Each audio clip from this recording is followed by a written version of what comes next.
So today I want to go through the 4 main long-term-ish jobs that I've had in my life and compare them to the job that I am at right now, which is, it's somewhat of a creative job. It's like a data analytical job. I create dashboards, basically. So the plan is to go through each one of those jobs that I had, what I learned from each one of those jobs, and would I do it for the rest of my life if I was making the same thing that I'm making right now, which is $90,000 a year. I'll be transparent about that. So, the first job that I want to talk about is one that I started when I was 18, I believe. I might have just turned 18. And it's not the first job that I ever had. The first job that I ever had was at Food Lion, actually, when I was like 16. But that was only for a little bit of time. And I was super immature. I didn't care about that job at all. I was a cashier. And I got yelled at because I wouldn't smile at the customers. And that's a similar story when I started at this first job I wanted to talk about when I was 18. I matured a little bit, as much as you can. Up to the point of being an 18-year-old, I was still pretty immature. And still got yelled at for not smiling. So the job was being a kettle corn cook at a kettle corn stand. And that sounds like it would be at like a state fair or something, just like a small thing. But this was an actual, legit, fully built out kiosk with an inside and an outside, and it was big, and it had sometimes like 100 people in line, and it was a fully permanent place at an outdoor mall, like an outlet mall. It was really popular. So I got the job from my friend, and my parents were moving to a different town. I wanted to stay in the town that I grew up in. So I moved in with a friend, and another friend got me that job at that kettle corn stand. And I was probably making minimum wage, which was fine, because to stay at this person's house involved sleeping on their couch for $100 a month. So that's a pretty cool deal for like an 18-year-old who didn't want to go to college at the time, didn't care about anything, pretty angsty, But I learned a lot from that job. I learned that's really where any work ethic that I have at this point in my life was really developed there. And I didn't even realize that I had any type of work ethic going into that job. And it was cool to hear for the first time in your life, good job, like you did really good today. You were like, it's like you did. I remember my boss was like, did you drink a bunch of soda today or something? It's like you were moving. And that was the first time I'd ever heard something like that. Like, wow, I can work hard, can't I? That's weird. So would I do that for the rest of my life for $90,000? No, probably not. It was actually kind of like a grueling job. For a long time, I would just like bag the kettle corn and be like a cashier. And then eventually I was like the cook. And Saturdays, we would go in at like 7 in the morning and I would cook for like 12 hours straight, standing in front of a kettle, cooking kettle corn.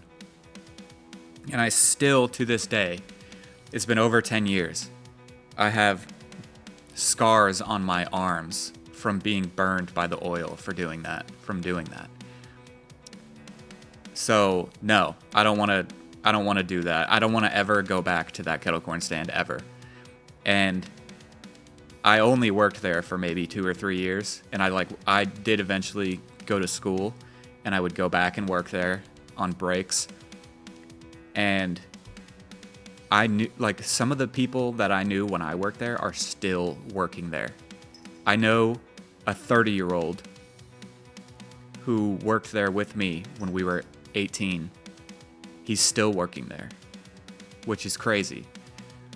That's you've been working at a kettle corn stand for over 10 years. That's like a normal career is like 20 years. That's his career. And I think starting at minimum wage back in the day was like $7.25.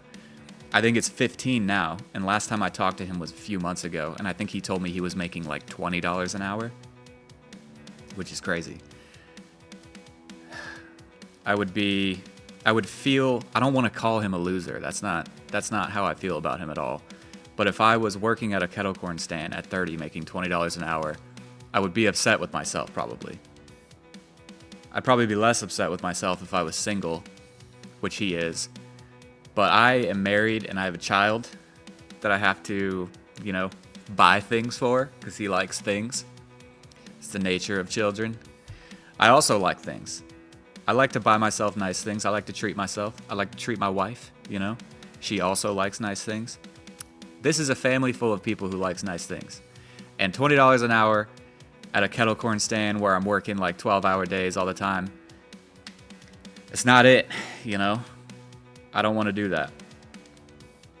So, anyways, I eventually went to school, and that was pretty much the turning point where I was like, I'm doing something with my life.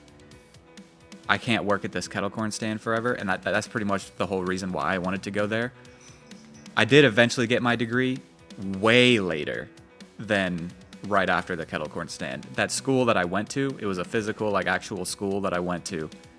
I did not graduate from there. I went to an online school, a decade later. But when I was failing out of that school, my parents moved to a different city, and I kind of had no options. So I had to go back and move in with them at a different city than the one that I grew up in. I had no friends there. But I would still go back and visit my school town all the time. And I worked as a pizza cook in the city that my parents moved to. That's not even the second job I wanted to talk about. But I worked there for maybe a few months. And then eventually one of my friends from school said, hey, do you want to come move in with us? Me and my friend are getting an apartment. You can come live with us. But, you got to find a job and everything so you can pay rent. And I was like, yeah, I got to get out of my parents' house. I feel like a loser. I'm 21, 22 years old. So I went and moved back to my college town, not going to college, and living with my college friends. And the whole time that I lived there, I worked at a restaurant as a dishwasher for maybe $10 or $11 an hour. And that one is not... You would assume you would want to work at a kettle corn stand over being a dishwasher at a restaurant, but I actually really liked being a dishwasher. You didn't have to deal with people. That is a necessary skill to have, because it's, for me, for some people it's very natural to deal with people and to talk to people and be good at something like that. But for me, that's absolutely a skill that if I don't do it, I'll lose. It's part of the reason why I'm making videos like this. So when I was a dishwasher, you stand there and you can play music with headphones and you're just washing dishes all day. And they never run out until the day is over. And the day actually went really fast like that. And side story, that's where I met my wife. My wife was a server there. And I was maybe 21, 22. And I thought she was, very attractive. So I pursued her and we became a thing. And I was so destructive at that point in my life. I'm only talking about the ones that I had for long periods of time that were kind of meaningful shifts in my life, kind of like they felt like different eras. But in between each one of those, I had so many different jobs where like there's ones where I would go for a day and I didn't like it and I left at the end of the day and then never showed up to my second day and didn't say anything. Or one where I was a server at like a French restaurant. I went for a week and I hated every second of it. And it was like before the day even started one day, and I was so like anxious and I didn't want to do that day at all. So I told the front of house manager lady, like, hey, I gotta go get something out of my car really quick. And I went out to my car and sat in there and I was like, fuck this. And I left and I went home. And I was living in an apartment that I was supposed to be paying rent at, and I just didn't care for some reason. I would never do that today. And I think it's insane that I did do that so many times before. I would go get a job, I had to pay rent, and I would just leave. I didn't care. I have no idea what was wrong with me. Very destructive. But I did the same thing at that dishwasher position. I was living with my two friends who were expecting me to pay rent. And I didn't consider that. It's probably just because I was really selfish, I guess. I didn't consider other people and how I would be really screwing them over if I just couldn't make rent. Because, one of them was collecting all of our rent money and giving it to the landlord every month. And if one of us didn't pay, that guy is like screwing the other two. And that's pretty much what I did.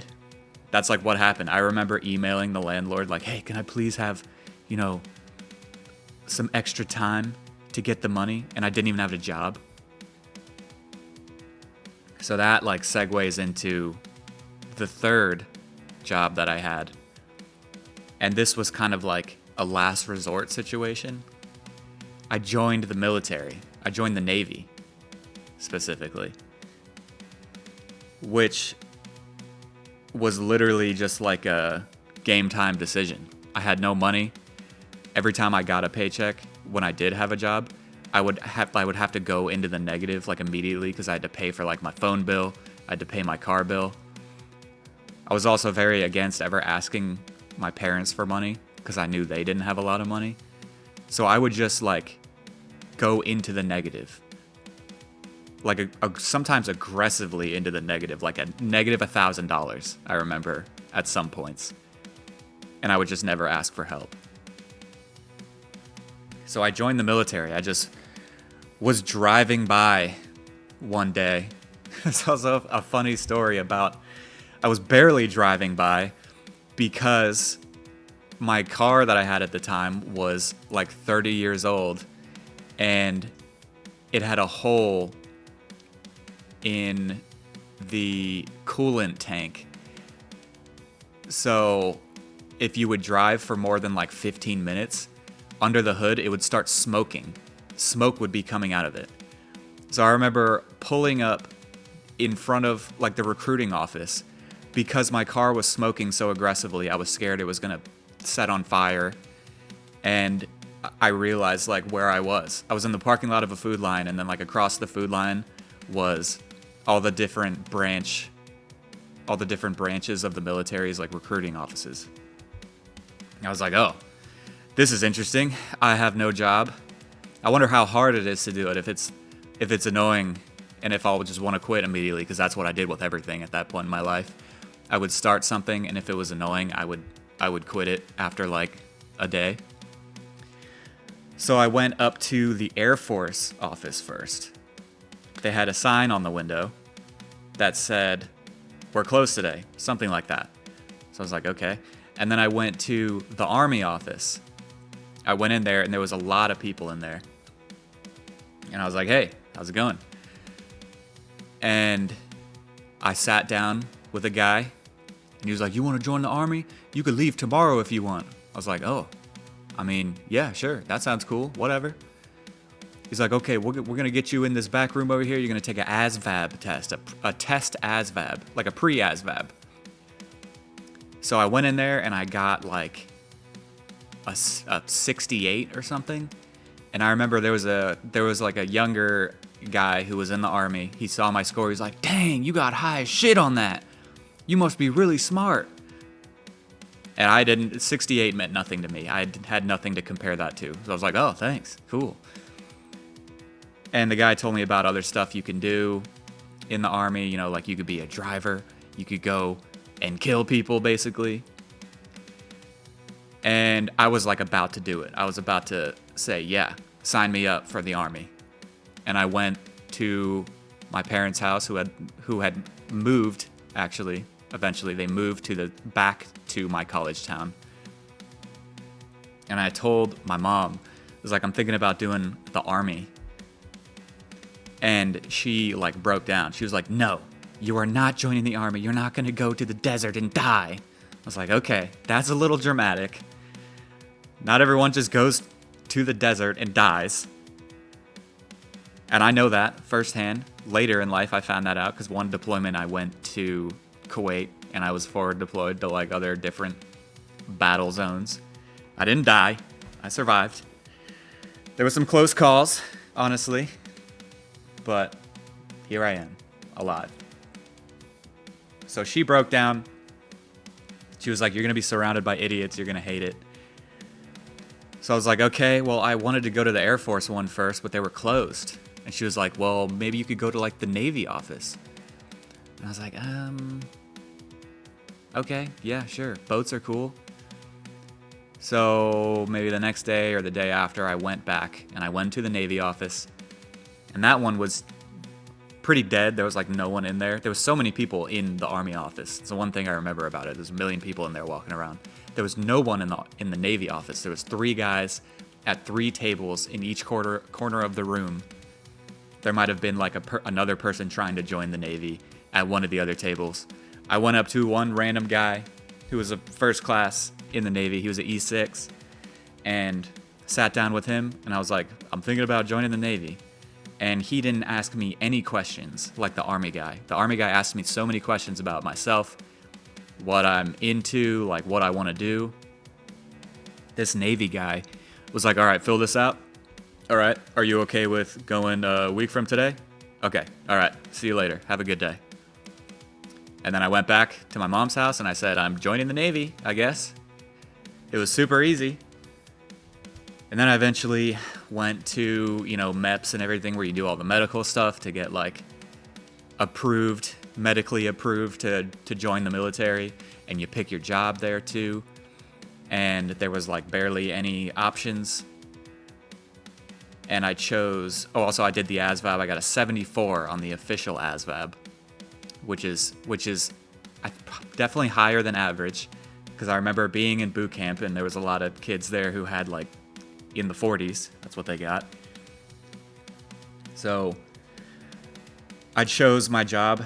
It was I was dangerously close to choosing a job on a sub, and I went out and I had some time to think about it.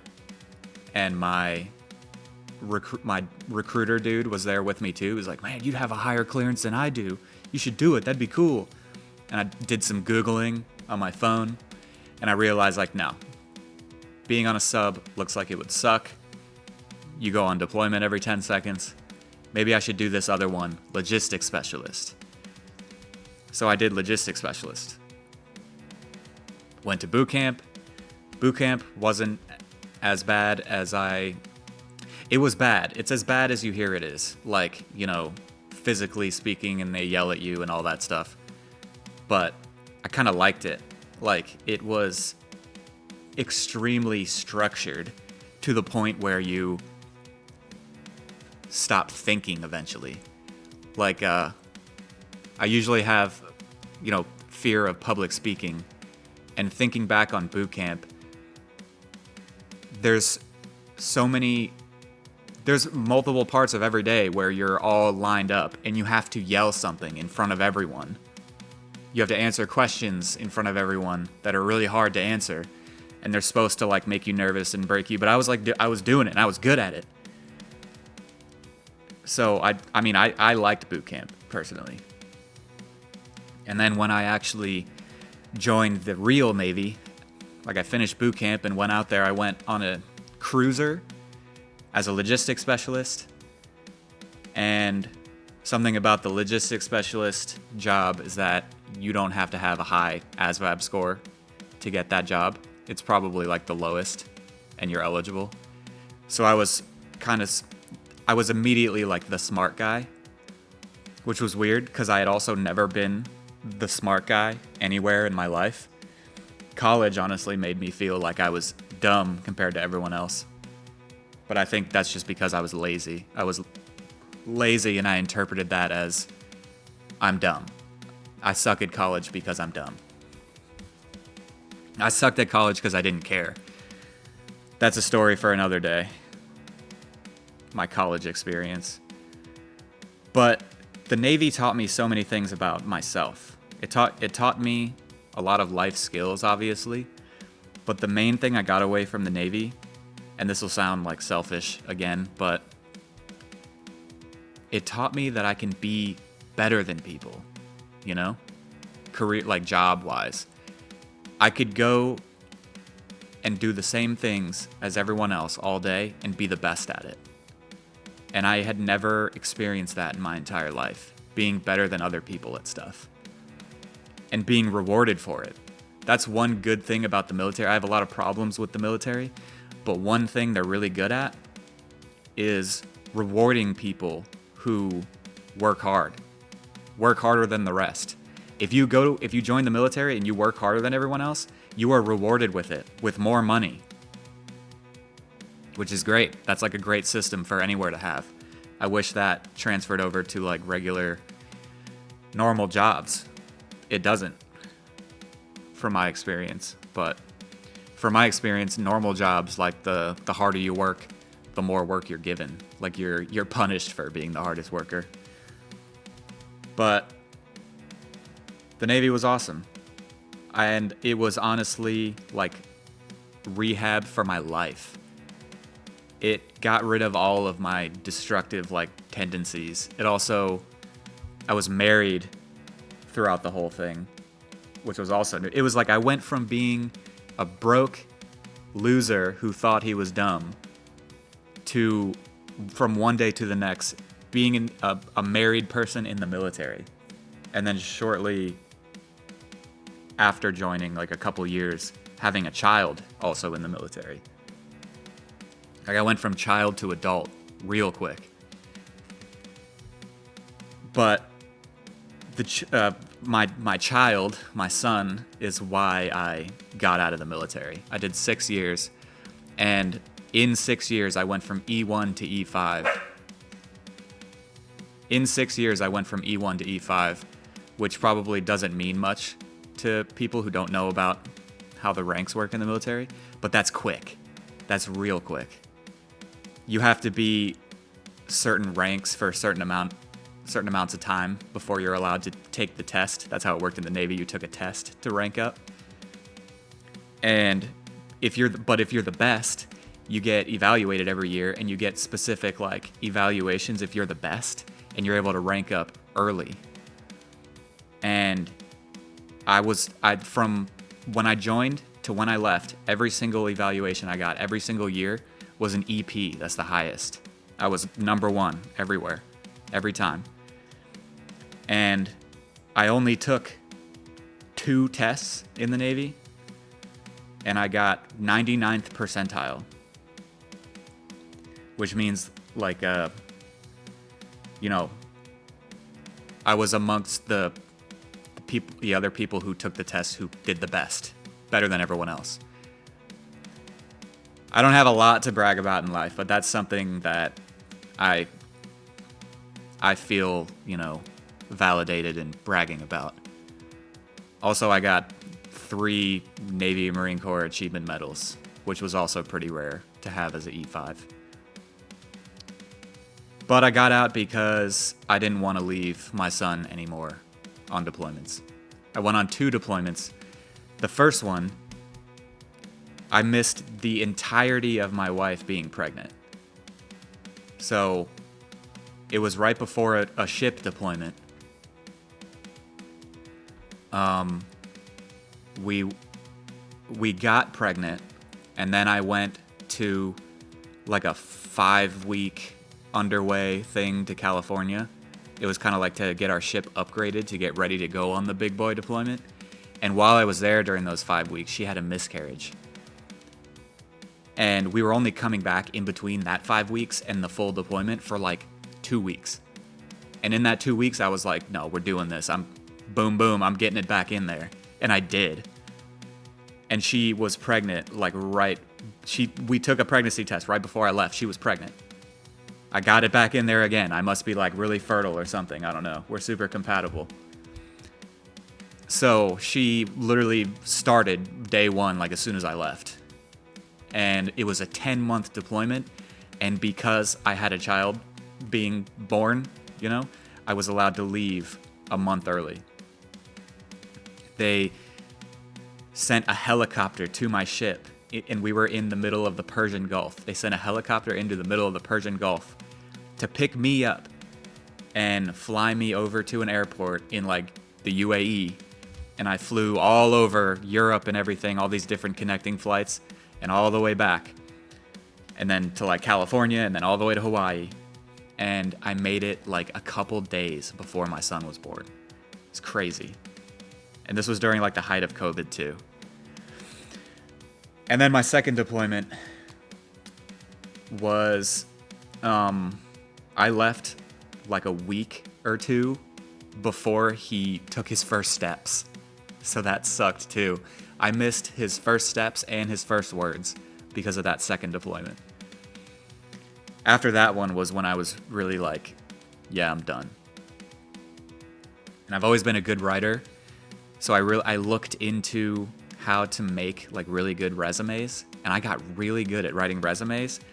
And I went from, working at restaurants, being a dishwasher, being a kettle corn cook, to joining the Navy, getting that logistics specialist experience, which also was like, there was logistics specialist in the Navy is like a big umbrella, and finance was underneath that. So like the financial managers on the ship and at different commands, those are logistics specialists. And that's what I did. So I transferred that into my resume and got a financial analyst position as like a government contractor just from the Navy. And that was $75,000 a year. So I went from $11 an hour, joined the military, got out, and now I'm making, almost $40 an hour. So take that into consideration if you're kind of at a point in your life where it's like you're going from restaurant to restaurant, you hate doing this like food service stuff. One little tour in the military, like that is like better than a college degree sometimes, I'm telling you. And I got that job, the $75,000 a year job, financial analyst, without a college degree. I didn't get that thing until way later. And that's the final job that I wanted to talk about, that financial analyst job. So I had just gotten out of the military. I was terrified that I was screwing my life up because I had my wife and my son to take care of. My wife was a stay-at-home mom. And I was getting out of the military because I didn't want to leave my son anymore. I felt like I was doing something incredibly selfish. But my wife like really supported me, and she encouraged me. She knew I wanted to get out, so she was really encouraging and supportive of it. And I found a job like immediately. It was awesome. It was like the perfect thing. I started my job actually before I even got out of the military. Because I did Skill Bridge, which is like your last 6 months of the military, you can do like an internship. And it was like a joke. I did an internship getting Google certifications, and they weren't even checking like if you were doing them. So I basically just had a 6-month like leave. And I was bored, and I was getting my stuff ready. I was like, I'm gonna be successful. I'm gonna find a good job. So I started my job like maybe 2 months before I was even technically out of the military. So for 2 months, I was getting a military paycheck and that $75,000 a year paycheck. And I miss that so much still to this day. And I was able to move back home with that job too. They helped with they gave you a relocation bonus and everything. So I was able to move all the way across country from California, which is where I got out.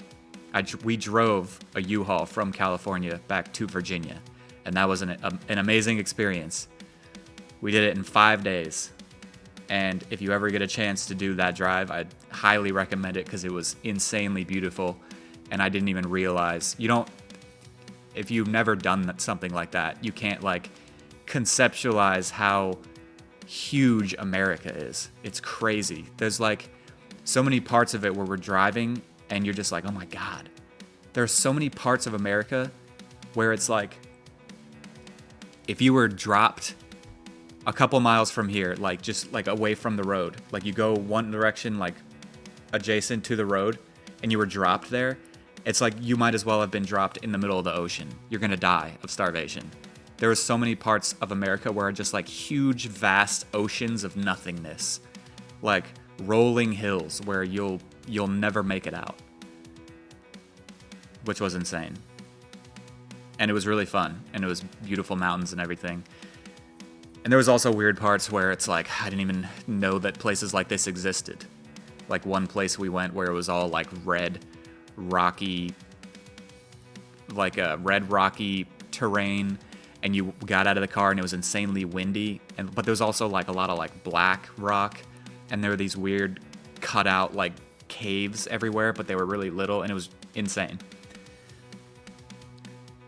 So my financial analyst position, I also assumed that this was the end of people thinking I was the best. But it wasn't.